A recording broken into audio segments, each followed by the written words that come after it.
Kane, it's 1-0. We're fucking down. 13th in the championship. The takeover happened, as I said it would. People will be... Oh, when have we got Leeds?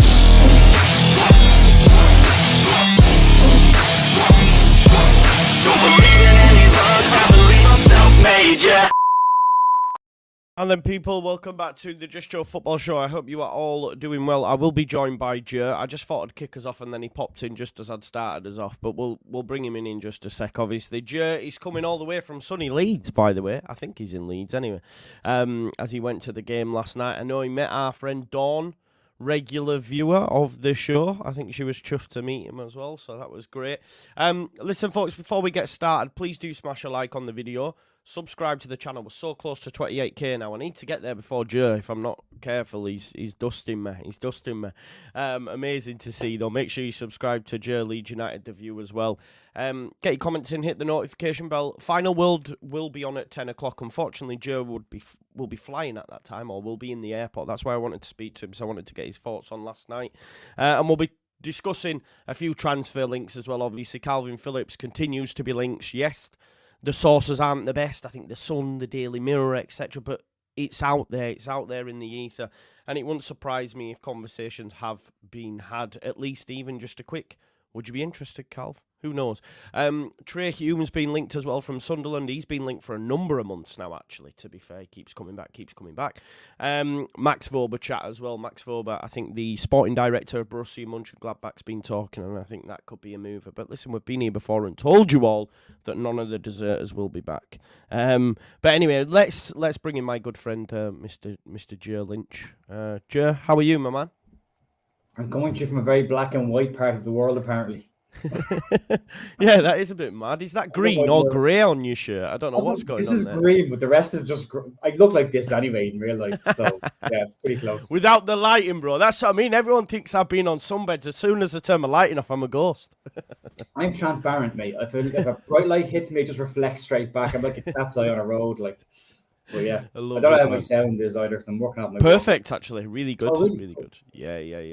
Yeah, 80s East German cell. Free Joe, he says. Joe's gone all 1940s on us. It's gone out later on. It's the exact same as this. It's not a great look. Great. So before we get into any of the news, Joe, how was last night for you? I know you were at the ground. You were not too far from Dawn, I don't think she said in the chat. But yeah. How was it for you, mate? Let's not go through the performance yet. Just tell me about the experience being there, the ending and all that sort of stuff. Great atmosphere, no doubt. Sorry, some of the comments are fantastic. I look at the vampire as well. It's brilliant. See, I try to explain this to people. It's different for an international Leeds fan. I mean, I know having Leeds in your doorstep, but there's just people that, you know, who go to games every single week who'll say they're real fans, and us that don't go all the time are not real fans. Yeah.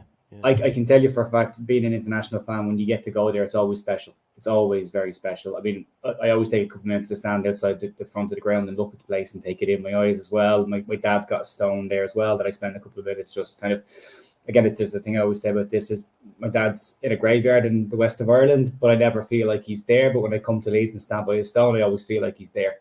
So it's always, that was an important thing for me as well. So I get to spend a couple of minutes there. I have my own little routine that I do as well. So I love it. I absolutely love it. I wish I could go over more often. I wish I could stay here and go to the games every single week, but it's unfortunately not always possible. And then trying to get time off work and trying to afford flights and hotels and everything else isn't always cheap and easy. It's about a £400 round trip to come to see Leeds from Ireland. Like if you're not clever and booking things in advance, but Sky Moving Games doesn't help that either. But yeah, it would have been. It's as I said about work. I'm working right now. My boss wouldn't give me today off, so I have to work from here today. But yeah, it's difficult. But when I do get here, I love it. I absolutely love it. I love the vibe. I love the atmosphere. It's special. It's really, really special. No, agreed. I actually seen a comment on one of Ollie's videos saying like, "Oh, none of these it doesn't matter where you're from. If anything, you have more devotion to travel over from places outside of Leeds, let alone England, to come on over. It's it's difficult for you to do. So, like you say, when you do it, it's celebrated. And I seen the picture of the stone. To be honest, I thought it was your stone? And I was like, has he been telling us all along his name's Joe when actually it's not? And that's your name, but it was your dad's name. Is it Gornell? Gornell? Is that how I say it? Donald. Donald. All right. Irish, Okay. Maybe it needs cleaning, eh? Gaelic for Daniel. Ah, okay. Love that, mate. Love that. So, let's talk about the game then, Joe. How did you think it went? I don't think we were great, were we? I don't think we were great, but we still won 3-1. We're going to have to talk about Paddy Bamford's miss as well. Yeah. We were great in moments, but not great overall. It was a very Watfordy type performance in the middle block. It's this, just bits of the early part of the season starting to creep in, I think, at the wrong time. Like for me, there was that drop off from about 20 minutes into the first half till about 15 minutes into the second half, and then we kind of got a grip of it again. And again, I keep saying it, and I know people are very sick of hearing me say it. When Leeds drop off to a slow pace, we're just not the same team as we are. We moved the ball quickly. We took too many touches at the back before we got the game moving. I mean, Ilan plenty of times was getting stick off the crowd because the ball would go back to him. He put his foot on the ball, and you're like, pass is already on. Just let the ball go. Stop stopping the game. Move the ball quickly. There was a lot of standing around as well. I didn't think we looked as fluid off the ball. There was a lot of static players. We kind of had this back four who had all the ball, pretty widespread. There was nobody really in the middle of the park, and then everybody was up front. And it just wasn't connecting properly for me. We started really, really well. I think if Bamford's chance goes in 2-0, I think it's a different game. But again, an early part of the season thing leaking back in where it's a tap in on his left foot and he should score that and he misses it. Being put over the crossbar from that close isn't great. But the big thing for me is the fact that Leeds can show the ability to dig out a result. Now we're in the early part of the season. We weren't digging out the results. We'd have lost this early part of the season. But the fact that we've managed to get it, I think some of it just a bit passive United FC from Ibob. Yeah, and I think he's right. It was very passive. The press wasn't really there either. There wasn't a huge amount of pressing going on. We were standing off them. I think the goal that they got, there was a guy sitting beside me called Jesse who got a chance to have a chat with as well. And we were watching it. We both saw the exact same thing. As they got to the halfway line, Archie and Glenn Kamara ran over to each other, got really narrow, and then dropped 10 yards and just gave him so much space to run into. If one of them had pressed him, that goal never happens. So before it ever gets around the fullback and gets crossed in, there was a really easy opportunity to kill that one, but they didn't do it. And there was a lot of that going on in that kind of mid 25-minute block. But I think they still look a bit late. What do we do about that midfield, Joe? Because I think all season people have been saying to us, get Archie in midfield, and it's not just as easy as going, get Archie in midfield, is it? Because it didn't work last night, you're right. It's the out-and-out defensive midfield that we're definitely lacking. I mean, everyone talked about the turn of the year, and people put the Leeds clean sheets down to not conceding goals from open play, down to Rodon and Ampadu as a partnership, and they conceded from open play last night, as a partnership. I think Ilya Gruev is massive in that, or if not Gruev, an out-and-out sitting deep-lying centre midfield. And the talk of Kalvin coming in kind of plays. Like a Kalvin, yeah? Is that what Kalvin, yeah. I actually said in my video today, going, I know people will say, who does he come in for? Nobody. He comes in and joins as part of the squad and competes for places and competes with midfielders because competition is vital. But maybe there is actually a place in the Daniel Farkas system for Kalvin that can just sit and break up play. But Ilya Gruev has been fantastic and he's being missed. I think if you put him beside an Archie or Kamara or an Ampadu, it's fine. But I think you need that out in the defensive part there, and it's missed. It's been missed massively right now. The midfield doesn't look right. No, it doesn't. And the quicker Gruev can get back, the better, I think.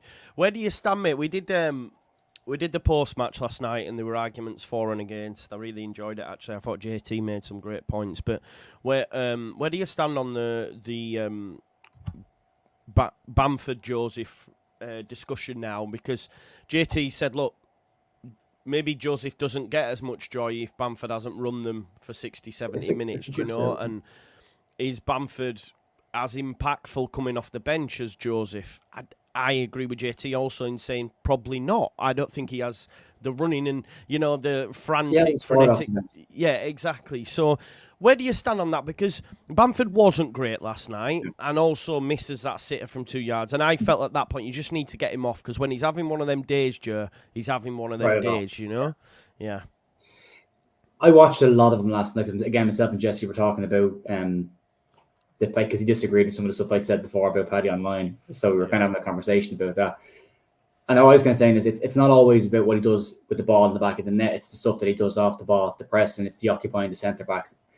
Last night for me, I didn't see any of that from Paddy. I saw Paddy stand. Louis Kyle did a man marking job on him, and that was the end of him. He didn't get a chance to get between the two centre backs. Kyle just went and grabbed onto him, bullied him off the ball. For me last night, it was probably one of Patrick's worst performances this season, in as far as the ball wasn't sticking with him. He wasn't doing the pressing properly. He wasn't active. He looked tired. He looked leggy, and he's not playing international football, so I didn't see any reason for that. But I spent a lot of time last night kind of watching his movement up front, and one big difference for me, and again, there is a game state part to this, but when Joseph came on, Joseph was willing to run back into midfield to help the midfielders out to double up on players and win the ball. Paddy doesn't do that. Paddy stays on the last man, which has its benefits in some regards. But when we didn't have a grip of the game, he needed to get involved. And he was on the fringes of it for me last night. And I think the more he plays like this, the louder the argument for Mateo Joseph's start will happen. The argument against that is simple. Mateo Joseph comes on for 25 minutes, half an hour, and he runs his legs off. Runs it again. If he's starting again, he can't and won't do that because he'll have to pace himself throughout 90 minutes to get through 90 minutes. When he knows he's only got 20 minutes, he can come in like a bull in the china shop and run around the place. And that's great. But he did a lot of really good things last night. I keep saying he's showing an ability to hold the ball. I've seen people talk about who's running in behind, and that's fine. That's just youth and pace. That's not the important part for me.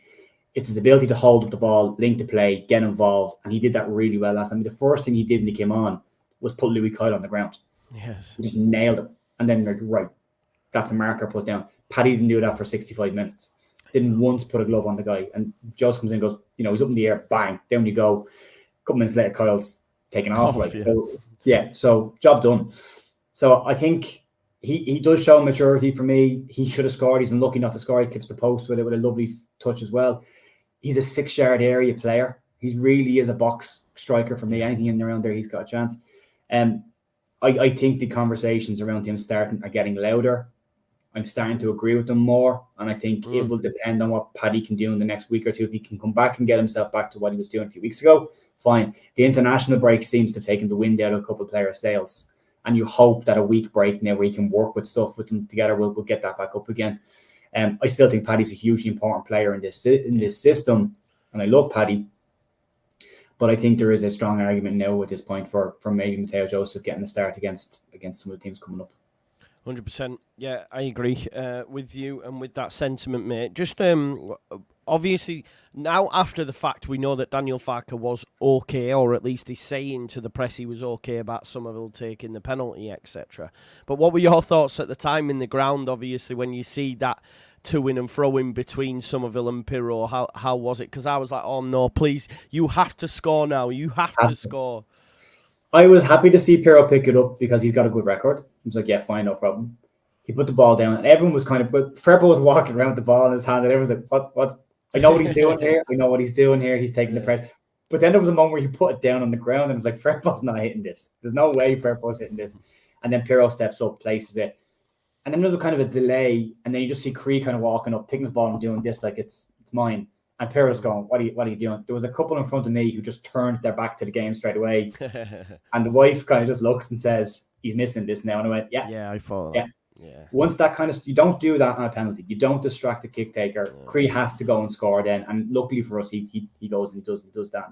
That opens the door for the third goal to happen then as well. But you don't like to see that kind of stuff. But it was nice to see Pirro running over and celebrating with him. There was no bad blood. It was kind of a thing. But he was pissed. He was pissed. He was pissed. Yeah, he was. He wasn't happy at all. But no. The ball was in the back of the net, side first, and he did his job. 100%. Yeah. How do you see the title race now then, Joe? It's Southampton now out of the, I say title, but promotion race. Southampton are out of it now. They picked up, I mean, during the Easter period, if you look at it, we actually did all right. Ipswich get 6 points, we get 4. Leicester get 3. Southampton just get the 1 and probably are done now. How do you see it going now? We sit in second, but Leicester have a game in hand. Do you know the thing is, Leicester have got Millwall and Birmingham next. I'm a bit like, that's 6 points. So, how do you see it going? 'Cause whoever finishes third won't go up, in my opinion, Joe. I think it'll be too much. I think if we end up in the playoffs, I still think we go up. Yeah, I'm confident of that. Yeah, I'm confident of that. I know we've got a history there, but I think Frack is breaking a lot of the hoodoo history we've had as well. Look, we've one of the nicest kits the club's ever made, and it's a jinxed kit. We won't wear it anymore. I mean, the amount of superstition that floats around is incredible. You know, it's not real. It's not real. I think Ipswich have the handiest run in now. I think the chance of them dropping points was against Southampton. I don't see them going away. Got Norwich on Saturday. In fact, that's away, but Norwich looked so poor against. They haven't beat Norwich though in 9 years, bro. Well, that's the hope. That's the hope. Yeah. When Leif Davis is doing his single best to make sure Leeds don't get promoted. Yeah, exactly. You know, this is his revenge for letting them go. Yeah. I don't see Ipswich going away. I think Ipswich will go up in the automatics. I really, really do. And then I think it's a punch out between us and Leicester for the second one. Yeah, I'm worried. I'm worried about their next two because I think they win them. I do. Well, we have to win the rest of our games now. Yes, we said weeks and weeks ago that we'd expect Leeds to drop points, but I expected us to drop points maybe against Coventry and Hull or maybe Sunderland. I didn't expect Huddersfield. I didn't expect Watford. Oh, no, Watford. So look, I don't know. I'm in that position where I'm not as convinced as I was last week. I think the Watford games damaged us a little bit, but anything can happen at this point now. Like, teams will get a bit more edgy the closer we get to the end of the season. But for me, I think Ipswich are in really good momentum. Have a really good momentum. I think they're probably favourites now to go up. Oh God! Hopefully, the Canaries can do something for us on Saturday lunchtime, and we can beat Coventry. Right, we will discuss more of the game tonight, folks. On the final word, we'll go on, mate. That comment from No Name, Kiefer Moore being injured is a big deal. Yes, very big. Yeah, he's a big player for that. Yeah, he is for sure. Right, let's just a quick members chat before we go. I agree. I think Ipswich will go up, and the second spot is between us and Leicester. The Dan James goal was a screamer. It was, and happy for him because apparently he was getting stick all night from the Hull fans, so it's good for him to shut them up. Right at the end. Right, okay, mate. Just moving on to some transfer news that we've seen in the last few hours or so. It says Leeds are among 5 teams thought to be interested in Sunderland defender Trey Hume. This is from the Belfast Telegraph. It reports that Farke's side are joined by Villa, Bournemouth, Leicester and Napoli in keeping an eye on the 22-year-old. He's been an ever-present for Sunderland this season, starting all 40 championship games, racking up more minutes than any other player. Right back, but he can play at left back as well, and I think he's even played at centre back at some times. Yes. But although he's not got the stature for it, Northern Ireland international signed a new 4-year contract in 2023 and are valued at around about 8 million. We know that we'll need a right back because Byram's contract's due to end. Archie Gray's future's not going to be at right back. You'd see him in midfield. So with Sunderland dying a death, you'd imagine that he could leave in the summer. And would that be someone you'd be interested in looking at, Joe? I think we need a couple, I would argue, at right back. I think we need probably 2 right backs in the squad anyway, whether one of them is Byram or not. I think we need 2 right backs, whether Conor Roberts is the other one as well, because there's a lot of talk about Roberts still being made permanent as well. And I think we need left backs. So I think they're 2 big areas for us to get sorted. Hume's a good player. He's been a very consistent player. There's over 40 games played for Sunderland this year. They're a good side. He's done really well. He's played very well for Northern Ireland as well. He's going to make that step up, I think, at some point. But he's not... The question mark in my head is I'm not sure if he's exactly a Daniel Farke fullback. He's got 1 assist and 1 goal all season. He's not an assist or goal scoring fullback. Daniel Farke likes his fullbacks to get forward. He doesn't really do that as much. But going into the Premier League, maybe Farke will want a more defensive-minded fullback. You might feel that having a Roberts and a Hume gives him different styles, different attributes. One can bomb on when he needs it. He can play another one when he needs to be more defensive. So he'd be a steady signing. Not the most exciting fullback in the world, but he's a steady, good hand, good level-headed fullback. 100%. Just while we're talking about fullbacks as well, just switching over to the left-hand side, the more games he plays, the more I think we should re-sign Junior Firpo as a star. Like, he keeps getting better and better, Joe. I can't lie. Like, it just come on my mind then. Like, he was great again. I thought Byram was phenomenal, by the way. He locked off Philogene, but there's arguments Firpo was also just as great, and he's amazing going forward. Have your opinions changed on that at all? Not really, but he was very good last night. On Sam Byram, by the way, apparently Sam Byram told Daniel Farke at half-time yesterday that he can't run. But he still played another 45 minutes before he brought Jamie Shackleton on in 19 minutes. So fair play to Byram for getting through 45 minutes with a problem. Firpo, I still stick to this. Going forward, he's very, very good. He's very, very good. He was very good in total last night. I had a very good game. He gives Leeds an awful lot going forward. I think we've seen him in the Premier League. I still think defensively he has weaknesses.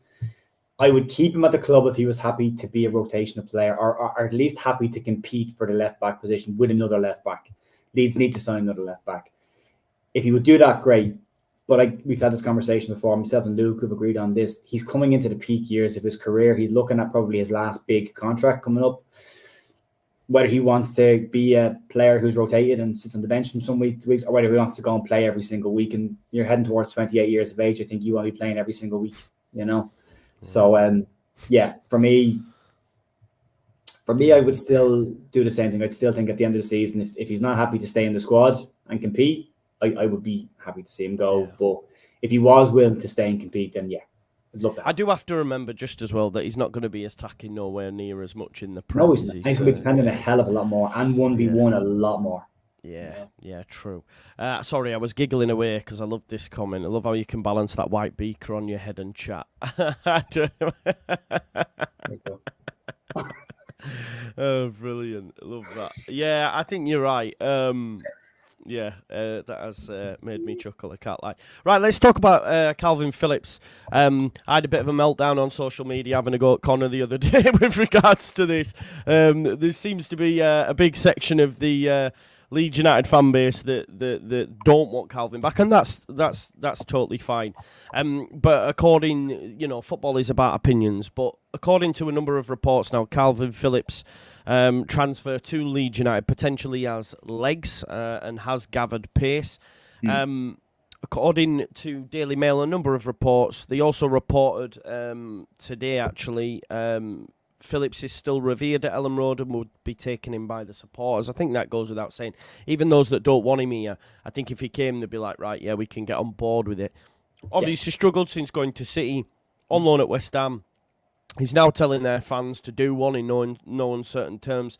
I don't think that's going to go well. There's only about 9 games left in the Premier League. So, as much as David Moyes says we want to support him, he'll be just thinking 9 games left, get me home. So what do you think about this saga? Because even if this isn't genuine, this will be the Leeds United saga of the window, by the way. It'll be Kalvin, right until the window shuts. Yeah. I'm convinced it'll be like that because it's just too easy for them to make that link. Yeah. It is. It's way too easy. But I will say this on the people that don't want Kalvin back. Do they not want him back just because he broke up with us? Is that it? Yeah. Because that's what some say he's not good. Some say he's just not good. And that's not true. Like, he was very good for England when he played. Exactly. This is the thing. Yeah. So it's not just the pool set is not just what he did at Leeds United under Bielsa. The pool set is also what he did for England. Gareth Southgate has gotten cracking performances out of Kalvin Phillips. Yep. You've always said it. He's a home bird. I think he is a home bird. I think the move was probably a bad move in the end. He went off to get trophies and win medals. He's done that. Fair play to him. Job done. Come on. And the way I look at this, and you try and remove emotion from things like this, because the emotion part would say you walked out on us, you left. Do one. I'm not in that mindset. You don't say no to good players. Calvin's going through a bad run of things at the moment, but there's still a very good footballer in there. He's proven that he's a very good footballer, and he's proven that over a couple of years, not just one season. So I think a big piece of this is if you've got the opportunity to bring in a good player, you bring in a good player. Leeds are looking at him at a discounted rate. Apparently Man City have said that they'd be happy to see him go. Everyone keeps saying whose place does he take? He doesn't take anybody's place. He goes into the squad and he has to compete then with everybody else to get a position in that team. Leeds will need options in every single position. In the Premier League, you need 2 players in every single position. Leeds will need 2 central defensive midfielders. If Ilya Groove is one, you're going to need a second one to go along with him. Kamara's not that. Amadou's going to be playing centre-back. That's his best position for Leeds and has been so far. So as far as I'm concerned, if you can get him at a discounted rate, you're going to have to strengthen your squad. If he comes back home, if he produces the form he produced for Leeds when he did before. I always argued that I don't think he fit a double pivot. I think as a single out-and-out number 6, he works fine. But I think we've seen in the last couple of weeks with Daniel Farke's system, with Gruev being out of the team, maybe there is a really strong call to have another defensive midfielder in there because it does seem to be a strong position within the squad. His distribution is excellent. He can take set pieces. We have nobody in the squad that can take a set piece. No. We've no one who can score a free kick. He brings that into the play as well. I would be happy to have him back. I think Leeds would need to be smart in what they pay for him. I don't think he's anywhere near 45 million anymore. 2 seasons on the bench for for Man City in a season on loan at West Ham means he's probably worth about 20, 25 million. If you get him for that, it's a bargain. You take it, you grab him, you bring him in. 100%. But I think you've got to be able to try and park the emotion on this one, which is not an easy one to do, especially when one of your home players, one of your own, leaves and goes somewhere else, especially to Manchester. But he left us at a time, same as Rafinha, he left the right way. He did it the right way. He gave Leeds what we needed. Leeds were willing to move on. Leeds brought in other players. They didn't work out. So for me, if you can get him back, you get him back. He's a good player. You can't ignore that. You can't say he's a bad player. He just hasn't fit Man City. And it goes into what I said about Guardiola. I always say there's two styles of coaches in the world. There are coaches who can manage big players and get performances out of big players. And there are coaches who can manage players to be better than they are. Kalvin Phillips had that with Bielsa. Bielsa had an ability to, and if you look at what Kieran McKenna is doing at Ipswich as well, same bracket for me, can take a group of players and coach them to be better standard of players. Yeah. Pep Guardiola can manage big personalities, but he hasn't improved Kalvin. And there's arguably say that Guardiola hasn't really improved many players that have gone there. He's just kept them really good at their level. They're very good players. He's gone to West Ham. You could argue that David Moyes has never had the ability to improve players, make them better than they are. He hasn't had any players that kind of ever stand out under him. Good manager, but there's that. So we've seen Farke get really good performances out of Leeds players this year as well. So maybe it fits all together. I do think it's an easy link, though. I don't know how much real interest there is in this. I mean, it's the Sun, it's the Mirror, it's Football League World that are talking about it. There's an awful lot coming from TalkSport as well. Andy Townsend saying he should go back there because it's where he made his name. He'll, familiar surroundings, people who like him, his family are around him. All of a sudden, it can change. So that's a big piece as well. On the falling out West Ham fans and giving them the finger, I'm in 100% agreement with Jeff Stelling. If you're the kind of fan that wants to shout abuse at a player and he gives you the finger, tough.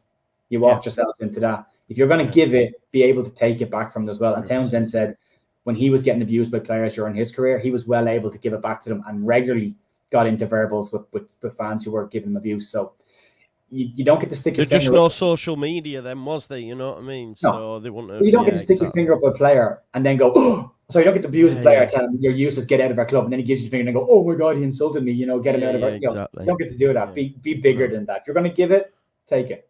100%, I agree with you. Leeds lad, I hope Joe answered that. I think 2025 is probably is probably a decent shout. Toby says, in my eyes, there's no point having him back. Can't fit our system. Again, I disagree. There seems to be this notion that he can't play in a two, although he played alongside Declan Rice for England in a two. Won't replace Ampadu or Gruyev.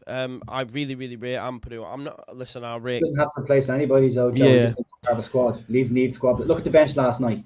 I mean, Shackleton comes on in the 90th minute to replace a player who's been injured for 45 minutes. The manager says the reason he doesn't come on earlier is he doesn't have enough minutes under his belt. Leeds are light on the bench. And the Leeds bench, we've been saying it all year, Farke doesn't trust that whole bench. He's not giving minutes to Creswell. He's not giving minutes to Gelhardt. So, Joe, do you ever think Gruyev would get a move to Manchester City? No. There you go. That answers your question, Toby. I hate this thingy that for me, that Calvin's just rubbish. And not like I've seen people say he's not better than Kamara, he's not better than Gruev. That's not true. It's disagreeing. He's playing Premier League, for God's sake. He's played for England in the European final. Glenn Kamara gets a crack in in the Premier League. Tell me if he's capable of playing there. But up to this point, the highest level he's played at is Scottish Premier League. Yeah. And we know there's a huge gap there. But listen, I really, really rate Ampadu. And listen, you don't get a move to Chelsea at the age of about 16 if you're a bad footballer. He just hasn't been given a break. He's got that now, and I just think he'll grow from strength to strength at Leeds United. And we don't know what his ceiling is. Calvin's maybe hit his ceiling, but let's.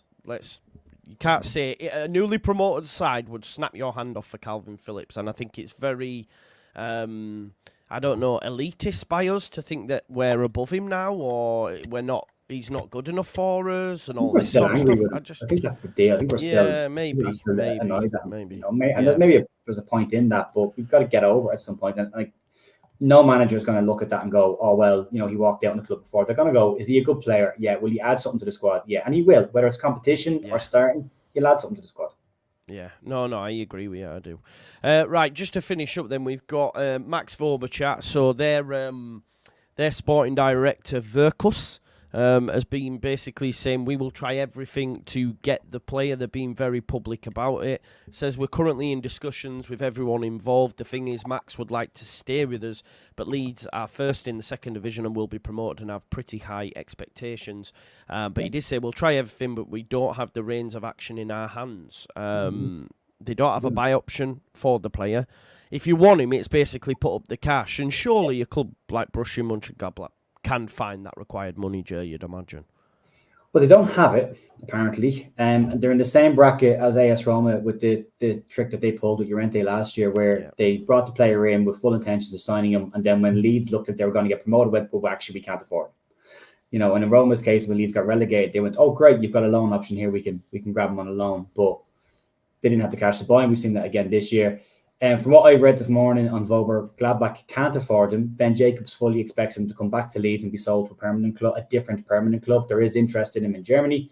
And Gladbach are in free fall. They were described as having an average season last year under Daniel Farke and finished in 10th. They're currently in 13th. They've won one game in their last 5 and were described as in free fall and are only 8 points above the relegation zone. Put that in context. Brendan Aronson's Union Berlin were having the worst season in their recent history. We're in the relegation zone all season. They've now passed Gladbach in the table, gone above them. That tells you how fast they're dropping down the table. Vober's been really, really good for them. He's been called out on a regular basis, been a standout player for them. But the reality of the situation is they don't have the funds. They want them on the cheap, and Leeds aren't willing to give them on the cheap. Leeds want the minimum that they spend for him. Leeds looking for 10.5 million minimum for him. So if they can't afford that, you can't have the player in the story. Yeah. No, I agree with you, mate. I do. Listen, folks, I have put Jer's channel in the chat, so make sure you go over and subscribe. I just want to say a big thanks as well, because yesterday we hit 80,000 views, Jer. Wow. I know, right? It was like 79 on Good Friday, but Easter Monday we did 80k, which is amazing. So I just want to shout everyone out. We're getting so close to 28,000 subscribers as well. So if you could all subscribe, that would be greatly appreciated. We will be back at 6 as well to do the final word, and that'll be a lot for Tuesday. There is a redirect set to go over to Mo's channel, Judge Mo, where I appear quite a lot. Please go on over there. It doesn't start till 1 though, so just go smash a like and put Just Joe Raid in the chat, and I'll see you there at 1. Joe, is there anything you want to share or anything coming up on the channel? I know you did your news video this morning. It's anything else? Currently uploading as I speak, but I'm on hotel Wi-Fi. My battery, my laptop's about to die because I broke this thing because I have a US laptop because my company's in the US. I managed to clip it with my chair, and now it's dying. The battery's dying rapidly, so I've got to run out and get a new plug. But hopefully the video will be uploaded in the next couple of minutes and it'll be out for everyone. And then just big thanks to everyone that said hello yesterday. I got a nice couple of chats with a couple of people, so I really enjoyed it. So it was nice to meet Don as well on the way out. Nice to chat to some people. Did you feel like a celebrity, Joe? No, I kept my head down, Joe. I had a baseball hat on me down to here and I had my specs on, so I was keeping my head down. I'm not into that kind of stuff. I get very embarrassed in public, so I kept my head down. And a fake tash. The nose and the tash, it's combo. Yeah, I said to you yesterday, my glasses on. I didn't mean shades. It was my actual glasses, so I could see stuff. Yeah, I love that. Right, folks, we will leave it there then. Thanks for watching the video. See you back here at 6, and make sure you go check out Joe's news video when it comes out, and we'll see you in a bit. Bye, folks. Thanks, Joe.